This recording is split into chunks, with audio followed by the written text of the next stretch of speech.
Last week in this space I told you about how a wonderful teacher of mine, Terry Cole Whitaker, once helped me understand what my resistance was to embracing a new truth, my own truth, about something. Who would you have to make wrong in order to accept what you know to be true inside of you? She asked. In one case it was my father. In another case, it was my mother. In still another case it was my favorite childhood teacher. Rather than make them wrong, I held on to their truth, clung to their story, and made it real. I also said last week that in this present issue of the bulletin we would look at how I took something that my mother told me and turned it into a truth that ran my life for 30 years, and how this can happen to you. This striking example was when my mother told me, during a session of palm reading when I was a small boy, "You'll never love anybody." She felt she saw this in the lines of my hand, and simply told me this.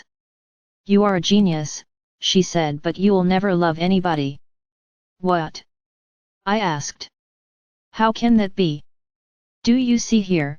she replied, pointing out a line formation in my palm. "You have no heart line on either hand. That means you will never fall in love. You experience life as a mental process. You will experience love as a mental process also, not as an expression of emotion. For you love is a thought, rather than an experience." Wow! Okay, Mom, if you say so. Now don't misunderstand. I love my mom. She celebrated her continuation day over 30 years ago.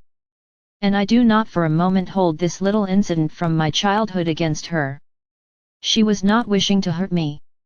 She was simply sharing her truth, as she knew it. But to say that it did not have any impact on me would be a lie. The fact is, I lived out my mother's prediction rather than make her wrong about that. I likewise lived out many of my father's predictions, "You'll never amount to anything," and characterizations, "You're walking around with your head in the clouds." And those of my major childhood role models, too. My older brother Wayne, who I totally idolized, used to say about me, "All he wants is attention." So, of course, I lived out that characterization as well, for many years.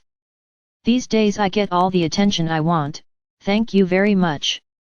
Given how high in my personal hierarchy I had placed these and other childhood authority figures, you can imagine how difficult it was for me to finally reject, one by one, these ideas about me, much less to embrace any new idea I may have had about myself, to say nothing of new ideas about larger things such as God and life. Yes, I had gathered much from my explorations. I gathered much from all those books, retreats, religions, seminars, and sacred interactions with others that I spoke of here last week. But I was just not able to hold on to very much of it and make it my reality, largely because of who I would have to make wrong if I did. Then, I finally took a big leap using what later became the fourth instrument of the holy experience. And with your indulgence, I'll share with you about that big leap here next week.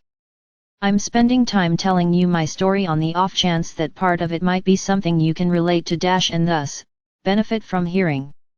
So we'll see you here next week. Unless we don't. If you're bored with all of this, I won't blame you for skipping a week or two. Oh. Let me know. Hugs and love, Neil.